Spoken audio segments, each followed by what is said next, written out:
Mechi Afrika Phoenix Web TV simele na chendu purupuru mitonle ijonjoja edu kokumolu sin khamele minatundo mejile yedele yeyi nufaho loinu yedo nuyejibo plonu pataki ete jiwe ka plonu yedo minatundo mejile yi hwesivolo tamiona sinwiwa eyin o beta akhosumo tonamado nundeme eyilodo ONG Nouvel Horizon Benin eweze titule nkotondo te no popodo medaho setonji eyin omima megan o kokumoluton ye no po lo be ndo mejile jonjo jale ye dele no na zendelu wado beome do gbetoro no khululwa eni weson bo mina modo mejile yi hwesivo bodo ta zogbena sinwiwa elo iplon ye dele eni mina modo mejile asamo pon ezidote lo plonu jonjoja enelena e ka plonu yekudo lo ye makana je idesia eni wezon bo mina tundo mejile asanka gbe waye lo din e se nu le nkoton lo zido agumbo yeme imebo yi nuyedo nuyejido finele e na e kundewe ma itombo meji diomi homi na jemi desi ka no meji ne krejiwe na no nu wa do po mi le zido tewe ndo mejile o huimede na imi otagben buna no tado huitu egbe e han na jakopo epo bonu wa le nkoton je khumbobo je kangbe nu konto gbeta khosumo to na mado nu de me e pache do benesen kungban ji o meda ho edo honi mimi do to hoido e ina yiramino Gandonu Emile coordonnateur national l'ONG Nouvel Horizon egbewe mino we ma yinu me mi plon wele do panneau solaire de yino yi kwembodin ye no zedo batterie me bo eno wason bo eno tamion home bono pon télévision bono radio bo sono dunsin yino yidron ze holele na wa mi plon vile bodo diplôme yina egbe ba home honda hore na mekpo ho nyoro na dona no vitele we ndo so eno subo emno nyonu ifo mere pepe de tre o plan son de pepe dai bogare hundo o mion tome kabero hundo nino yoro energie solaire me niwa bo je popo do wanje hepo ni wa je kopepo yamo nuye yi bona mo susu gege yi to nlome parce que e plan nuye he o ni blo nuye he o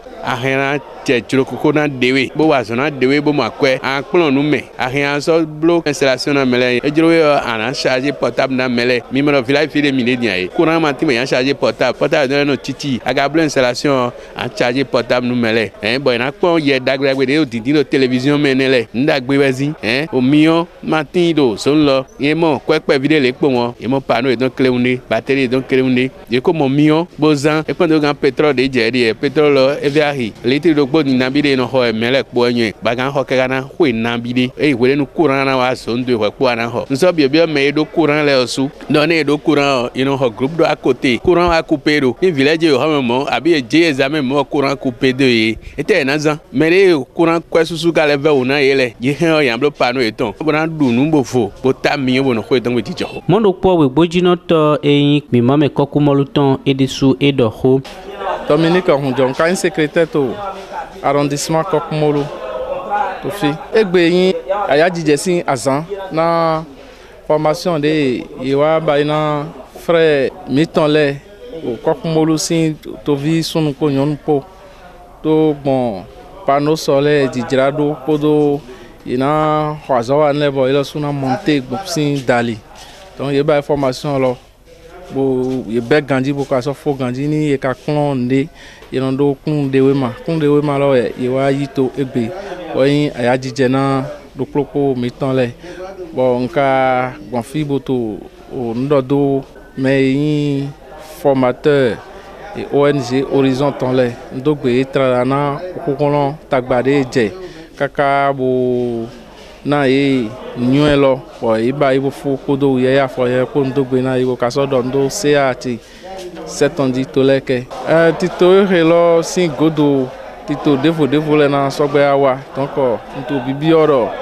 o na ni to vile ni yese na yi ni no tempo bono do ha ho bono baido nyoy mo ibo enofo ino yide jiwe yeme kai kunde we mamon ko ton le mi kan hobia itubo meda ho to leke o setonji e de so mi ane hobe do khome hu wanye ton Constantin Honsinu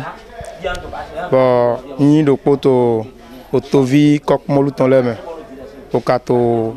village ko gbegodo o me che nwegbe na libération de Mito Bibayi bon eto attestation manami donc bon azon Nouvel Horizon si ONG l'autant d'aller bon oui beto karonwa où est dono do edehia pede pendant benaze o hangbe pevide do ria de romeche hundo logodo e ingo meunda kode na mi nde se a haseton jitole u kenge wa kokumolu e ingo meunda kode na mi to gbigbo chime do ezombo jonjo jade to kokumolu lepo bi mepo wedo mojeme tonu eye lodo panneau solaire sian liji pokun dewe ma eton to alochime no evivina mi gbau setunji tole u kese akokumolu tondo ndodo la dota dagbe wa into egbeji dona no ekonugbo seran pon we famille po kana no jijo ndo jonjo jade so pon san le podogo budon ndo me titu tok pataki de titu lodon we baba pe vidon ndodo la monsieur Gbezon Simplice ndo mi budon ndo kodona temi ton le po patak mana on CV ko gbegodu ton Constantin unsinu ndo mi jijo mewe minano mi malon to oni jaio mini to supo bloran kokmoluwe sinto ni do inu kan yeron yendo dedewa no sedogbo Théophile CV kokbegodo on suit formation panneau solaire ton to arrondissement kokmoluton din e vivina mi gbawo nande se a mi ton 7 ans di tole ke henwa e vivina mi bodo vivir la mena mi autoville kaka je jeune leji e vivina mi gbawo do edo nunyori le hiami bo ena henda gbe wala mi to so do ngi nunyo to nlo mi bo nde ye do tafu mi dai nwa mo dagbe te me di bo yen su din de to file din na monter par ça depuis ejuro mi le bi complet donc m'don do se do toleke bo do formateur do mon ye ba igba na tagbade apprenant les do mena yi cho gacho bo ye mi kakaka bo plon lo mi ka mi fo boaze attestation na mi to egbedi ti jona no po vi na mi gbawo. Je vous remercie beaucoup. Moi on m'appelle Setongi Toleke, je suis le chef d'arrondissement de Kokmoulou. Je remercie très sincèrement l'ONG Horizon pour la formation à l'endroit des jeunes déscolarisés sur le montage des panneaux solaires en vue de donner satisfaction à la population pour les questions des énergies renouvelables. Ce que je puisse dire à ce niveau, le diplôme, l'attestation n'est rien, mais c'est la mise en œuvre qui compte. Et comme l'a dit les Écritures saintes, beaucoup sont appelés, mais peu seront élus. Si on peut avoir ce peu